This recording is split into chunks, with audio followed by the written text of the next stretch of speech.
partir desse momento você confere o que foi destaque nesta semana que passou no Jornal Breve.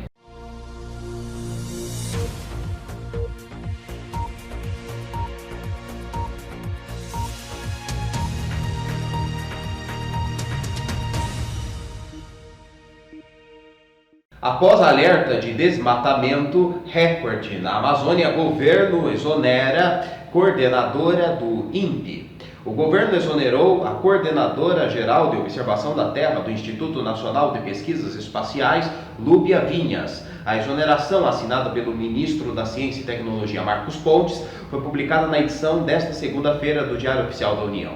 A observação da Terra é a área do INPE responsável, entre outras atribuições, pelo monitoramento da devastação da Amazônia por meio de um sistema de detecção e de desmatamento em tempo real. Na semana passada, o INPE divulgou que junho teve o maior número de alertas de desmatamento para todo mês em toda a série histórica, iniciada em 2015. No acumulado do semestre, os alertas indicam devastação em 3.069,57 km² da Amazônia, aumento de 25% em comparação ao primeiro semestre de 2019.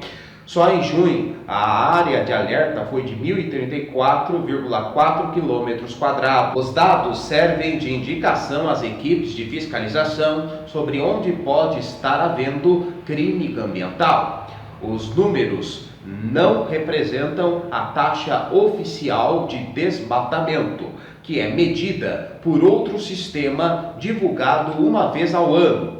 Em nota divulgada pouco após a exoneração, o Greenpeace afirmou que a demissão não surpreende em razão de decisões anteriores tomadas por Jair Bolsonaro, mas novamente dá a entender que o governo é inimigo da verdade. Em agosto do ano passado, em meio à escalada nos focos de incêndio na Amazônia, o governo exonerou o então diretor do INPE, Ricardo Galvão. Na época, o presidente Jair Bolsonaro havia desqualificado os dados do Instituto e disse que o Osório devia estar a serviço de alguma ONG, e Galvão rebateu essas acusações. Senador abre processo contra presidente do STJ por prisão domiciliar de Queiroz. O senador Alessandro Vieira protocolou no domingo um processo administrativo disciplinar contra o presidente do STJ, Superior Tribunal de Justiça, João Otávio de Noronha. A ação foi impetrada no Conselho Nacional de Justiça e questiona a legalidade da concessão de prisão domiciliar a Fabrício Queiroz e sua mulher Márcia, que estava foragida. Segundo Vieira, o presidente da Corte teria contrariado a jurisprudência vigente ao conceder o benefício ao casal. Além disso, o congressista disse que a decisão coloca em xeque a independência do ministro. Vieira requisitou análise sobre habeas corpus concedidos anteriormente por Noronha, desde março. O pedido entregue ao Corregedor Nacional de Justiça, ministro Humberto Martins, alega suposto favorecimento ao ex-assessor do senador Flávio Bolsonaro, então deputado estadual do Rio de Janeiro. O ministro Noronha afirmou que a decisão de conceder a prisão domiciliar a Queiroz deve-se à sua saúde debilitada. Ele trata de um câncer. A extensão do benefício a Márcia também estaria ligada ao tratamento, já que sua presença ao lado dele seja recomendável para lhe dispensar as atenções necessárias. Vieira questionou uma possível mudança de abordagem do presidente do STJ. Segundo ele, a concessão feita a Queiroz já foi negada a outros presos em condições de saúde precárias. Durante a pandemia, Noronha barrou o direito a presos que alegaram vulnerabilidade devido à Covid-19, doença causada pelo novo coronavírus. Em 9 de julho, o presidente do STJ, João Otávio de Noronha, concedeu o habeas corpus para que Queiroz fosse para a prisão domiciliar. O ex-assessor está utilizando tornozeleira eletrônica e não pode ter contato com outros investigados. Bolsonaro edita decreto que prorroga a redução de jornada. O presidente Jair Bolsonaro editou o decreto que prorroga o período em que as empresas poderão suspender contratos de trabalho e reduzir salários e jornadas para fazer frente ao impacto econômico gerado pela pandemia de Covid-19, doença respiratória provocada pelo novo coronavírus. O decreto publicado na edição desta terça-feira do Diário Oficial da União prorroga em 30 dias o período em que as empresas poderão reduzir o salário e a jornada de trabalho de seus funcionários, elevando de 90 para 120 dias. Além disso, o período em que o contrato de trabalho poderá ser suspenso foi acrescido de 60 dias e agora poderá ocorrer por 120 dias, segundo o comunicado da Secretaria-Geral da Presidência da República. A justificativa é que a ampliação do tempo prevista na Lei 14.020, de 6 de julho de 2020, irá permitir que empresas tenham tempo hábil para se reestruturar, preservando assim diversos postos de trabalho, afirma o comunicado.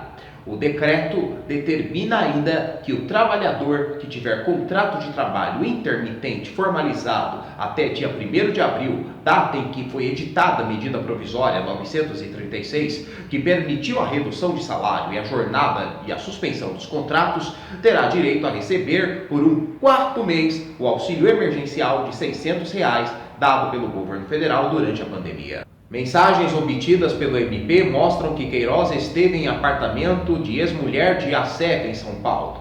Mensagens encontradas nos celulares apreendidos da família de Queiroz, ex-assessor de Flávio Bolsonaro, revelam que ele e seu filho também usaram um apartamento em São Paulo da empresária Márcia Cristina Bonner, ex-mulher do advogado Frederico Assef. Até agora, os investigadores só haviam descoberto 2 endereços de Assef utilizados como refúgio do ex-senador de Flávio durante o ano passado. O sítio em Atibaia, onde Queiroz foi preso, e apartamentos no Guarujá. Obtidas pelo Globo, as mensagens que comprovam a localização começaram a ser trocadas na madrugada de 24 de novembro do ano passado. No dia às meia-noite 15, Queiroz escreveu para Márcia Oliveira de Aguiar, sua esposa, que estava indo para a Casa do Anjo, codinome que as investigações apontam como sendo de Assef, e enviou a foto do filho sentado em um sofá branco com uma ampla sala ao fundo. Naquele mesmo dia, horas depois, o filho de Queiroz tirou uma série de 5 fotos de si próprio na mesma sala da foto enviada por Queiroz para Márcia.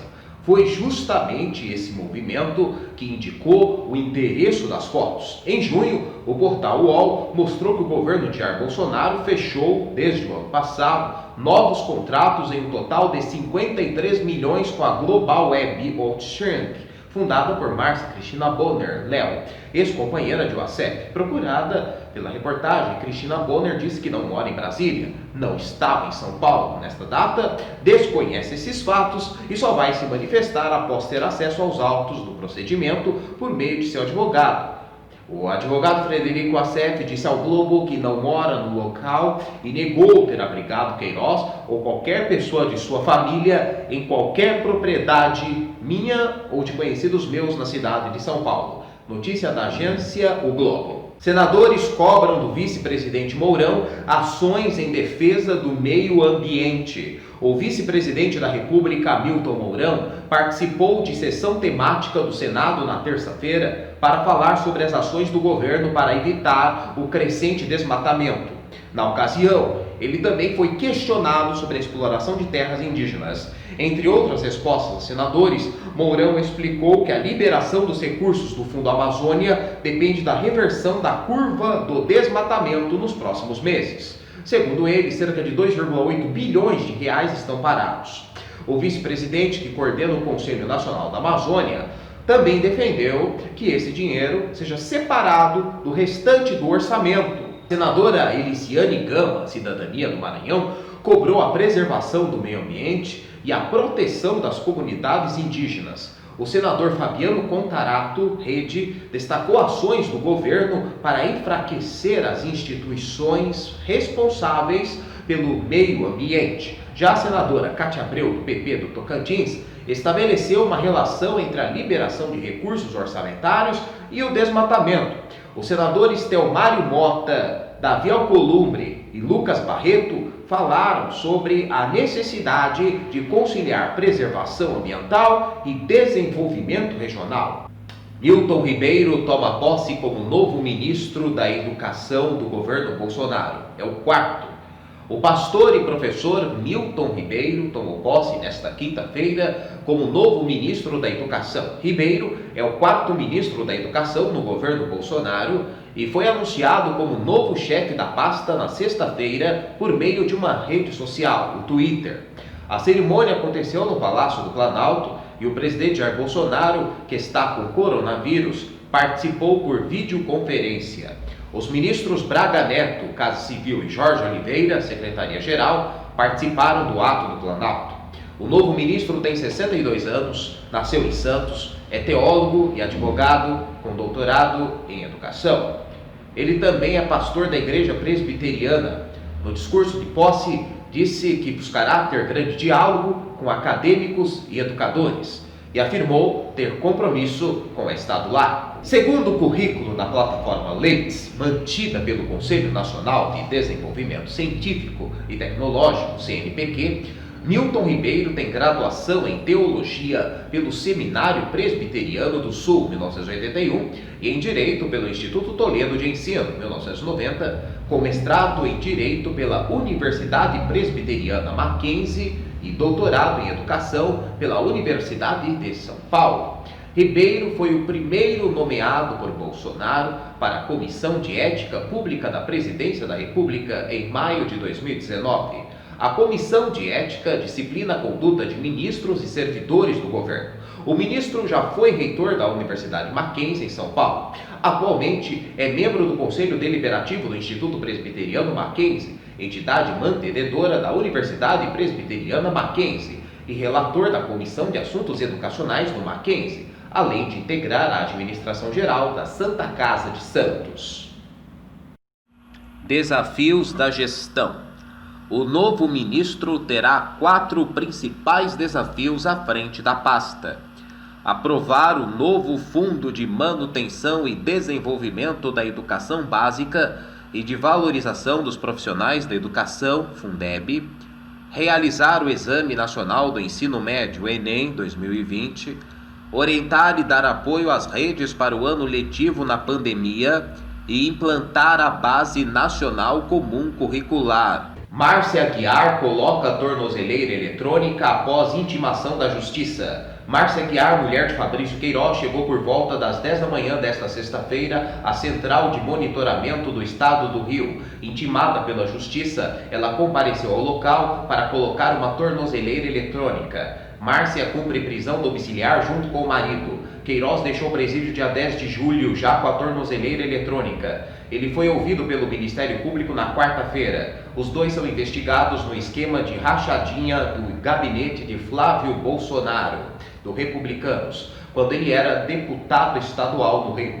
Após 3 semanas foragida, Márcia apareceu neste sábado no próprio apartamento na Taquara, na Zona Oeste. Márcia era procurada desde a prisão do marido, no dia 18 do mês passado.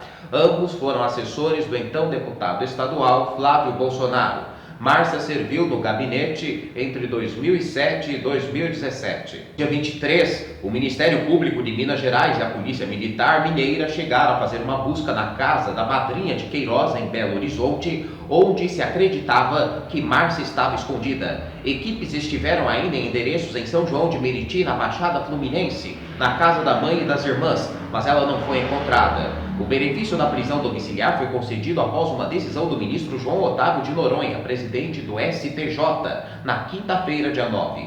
Uma das filhas dele deixou uma mensagem emocionada, avisando que ia buscar o pai no complexo penitenciário de Jericinó. A defesa afirma que o ex-assessor está fazendo um tratamento contra um câncer e usou como argumento o atual estágio da pandemia do coronavírus. Os advogados disseram que Queiroz é portador de câncer no cólon e recentemente se submeteu à cirurgia de próstata. O benefício também contempla a mulher de Queiroz, Márcia Aguiar, cuja prisão foi determinada na operação, foragida por 3 semanas. Enquanto foi casada com Bolsonaro, ex-mulher comprou 14 imóveis e saiu da relação com patrimônio milionário.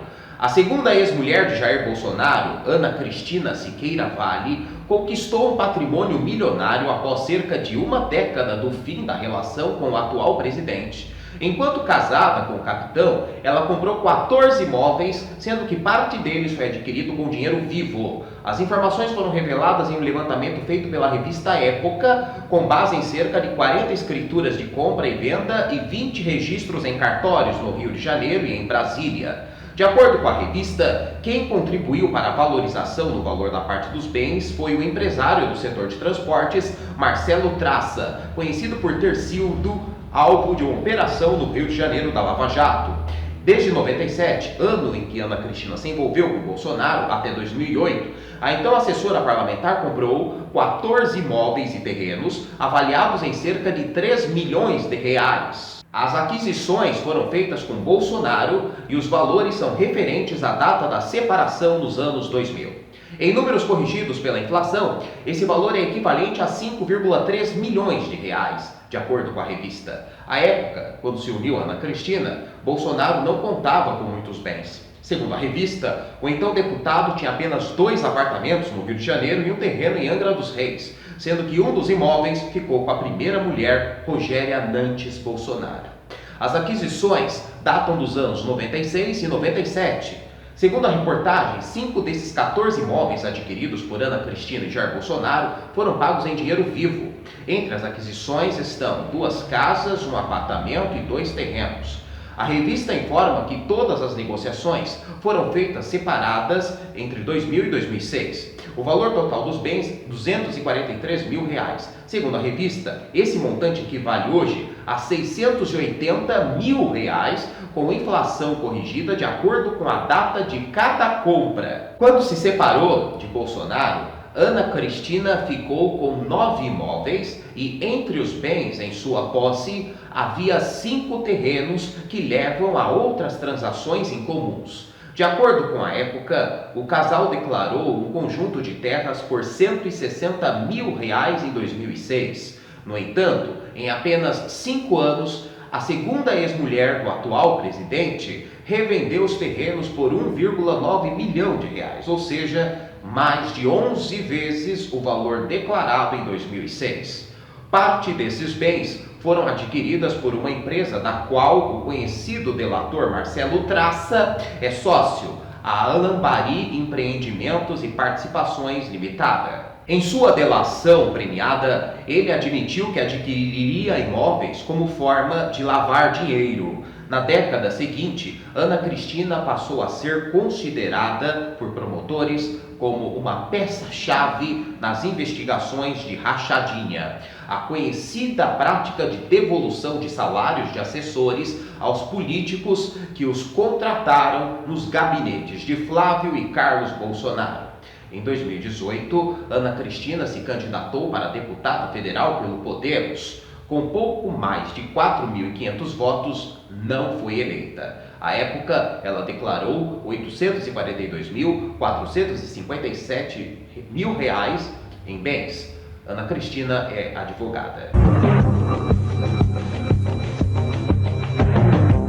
Justiça suspende cobertura de testes de Covid-19 pelos planos. O Tribunal Regional Federal da 5ª Região suspendeu a decisão que obrigava a cobertura de teste sorológico de Covid-19 pelos convênios médicos após a ANS suplementar recorrer da decisão. O entendimento derruba a decisão anterior favorável à ação civil pública movida pela Associação de Defesa dos Usuários de Seguros, Planos e Sistemas de Saúde, que determinou a inclusão do teste sorológico no rol de procedimentos obrigatórios da ANS. O advogado Rafael Ropa, especializado em direito à saúde do escritório Vilhena Silva Advogados, vê com estranheza a decisão. Ele questiona o motivo da ANS recorrer de uma decisão que beneficiava 47 milhões de consumidores. Causa estranheza que a ANS tenha recorrido de uma decisão tão importante. A própria agência informa que realiza reuniões técnicas para a inclusão dos testes sorológicos. Então, qual seria o motivo para recorrer da decisão? É uma conduta contraditória, avalia o especialista. Roba lembra que foram necessários menos de 15 dias desde a ejeção da Resolução Normativa 458/20 para que consumidores perdessem o direito à cobertura do teste sorológico pelo plano. De acordo com a decisão, após a revogação da RN, os planos já não serão mais obrigados a cobrir o exame. O advogado lembra que clientes que pagaram pelo teste e solicitaram reembolso não devem mais ter o pedido atendido pelo convênio. Desde março, os planos de saúde são obrigados a cobrir o exame RT-PCR, que identifica a presença do material genético do vírus, coletando amostras da garganta e do nariz. No entanto, o teste não detecta infecções em estágio inicial ou após a cura da doença. Os testes sorológicos detectam a presença dos anticorpos IgA, IgG ou IgM no sangue do paciente, que são produzidos pelo organismo após a exposição ao vírus. O exame é indicado após o 8º dia desde o início dos sintomas. Não temos que comemorar nem Ano Novo nem Carnaval diante de uma pandemia, diz Dória, sobre mega eventos. O governador João Dória disse na tarde desta quarta-feira que mega eventos como Réveillon e Carnaval não deverão ser celebrados diante da pandemia do coronavírus. Segundo Dória, tais eventos só poderão ser comemorados em São Paulo com a criação da vacina contra a Covid-19. Representantes do chamado Centro de Contingência contra o Coronavírus, comitê de especialistas criado pelo governo estadual para orientar o combate à pandemia, anunciaram no início do mês de julho que eventos com público em pé, com entrada controlada e que respeitem o distanciamento de 1,5 metro poderiam voltar a ocorrer a partir da fase verde do Plano São Paulo. No entanto, eventos com aglomeração não estão no radar do grupo ainda. Na terça-feira, o coordenador executivo do comitê, João Gabardo, também afirmou que a realização de grandes eventos como festas de Réveillon e Carnaval é um tema que, obviamente, tem uma dependência muito grande da situação da vacina. Um dos projetos de vacina para a Covid-19 que está sendo testado em voluntários do estado de São Paulo é a vacina contra o coronavírus da Universidade de Oxford, no Reino Unido, que está na fase 3 de testes. A Universidade Federal de São Paulo, Unifesp, e a Fundação Lehman são os responsáveis pelos testes em São Paulo, que já foi testada em 2.000 pessoas. Ao todo, 50.000 pessoas participam dos testes em todo o mundo. Esse é o projeto mais avançado do mundo, mas se for comprovada a eficácia, somente em junho de 2021 é que ela será liberada. O Instituto Butantan também está desenvolvendo em parceria com o laboratório chinês uma vacina contra o coronavírus que está em fase final de testes. O projeto será testado em 9.000 voluntários brasileiros. Se bem sucedida nos testes, a vacina poderá ser produzida no país e disponibilizada no SUS a partir de junho de 2021, segundo previsão do governo paulista. Essa notícia diz que a vacina do Oxford no Reino Unido poderá ser liberada apenas em junho de 2021, mas há algumas semanas se dizia que poderia ser entre outubro e novembro desse ano ainda. O que será que mudou de lá para cá? Estudo de Oxford associa a hidroxicloroquina ao agravamento de casos de Covid-19 e mortes. Os resultados preliminares publicados nesta quarta-feira de um estudo liderado pela Universidade de Oxford, no Reino Unido, associaram o uso da hidroxicloroquina à piora do quadro e morte pela Covid-19 em 1,5 mil pacientes com a doença. Os ensaios que testavam o medicamento contra a doença fazem parte do conjunto de ensaios clínicos Recovery, que analisa vários remédios para a Covid-19 em 11.000 pacientes britânicos. O braço com a hidroxicloroquina começou os testes no dia 25 de março, mas foi suspenso no início de junho, quando os cientistas anunciaram que não houve benefício no uso dele para a infecção. Segundo o estudo, que ainda não passou por revisão de outros cientistas, a hidroxicloroquina não reduziu a mortalidade e foi associada a períodos de internação mais longos e risco aumentado de morte ou necessidade de ventilação mecânica para o paciente. Para avaliar a substância, foram comparados 1.561 pacientes que tomaram o medicamento com outros 3.155 que não tomaram, o grupo controle. A hidroxicloroquina é usada para tratar doenças autoimunes como lúpus e alguns tipos de malária. O principal risco no uso do remédio, disseram os pesquisadores, é para o coração, podendo causar arritmias. Esse efeito pode ser agravado se o remédio for usado em associação com a azitromicina, um antibiótico. A Organização Mundial de Saúde, OMS, também chegou a testar o medicamento, mas suspendeu os ensaios de forma definitiva há cerca de um mês, depois de uma suspensão temporária e de retomar as tentativas. Os ensaios Recovery são um conjunto de testes feitos com mais de 11.000 pacientes internados por Covid-19 no Reino Unido. As pessoas são divididas de forma aleatória entre os seguintes tipos de tratamento: Lopinavir, ritonavir, comumente usado para tratar o HIV. Dexametasona em baixa dose, um tipo de esteroide usado em várias doenças para reduzir a inflamação. Hidroxicloroquina, que é usada para tratar malária e algumas doenças autoimunes, como lúpus, ensaio suspenso e que não demonstrou eficácia. Azitromicina, antibiótico. Tocilizumab, tratamento anti-inflamatório administrado por injeção. Plasma convalescente, coletado de doadores que se recuperaram da Covid-19 com anticorpos para o novo coronavírus SARS-CoV-2. Em julho agora, o canal Solano fará um programa especial para Itapeva e região. Vamos para a terceira pista. A primeira pista é Itapeva, a segunda pista foi artes e a terceira é comunicação. Está ligado a uma arte de Itapeva que é a comunicação. A data será dada na próxima semana. Se inscreva no canal Solano, youtube.com/Solano Manuel, você que é de Itapeva e região, e fique por dentro do que vai acontecer ainda este mês. Desde já, muito obrigado. Obrigado por ter nos assistido. O Jornal Breve volta na segunda-feira. Até lá.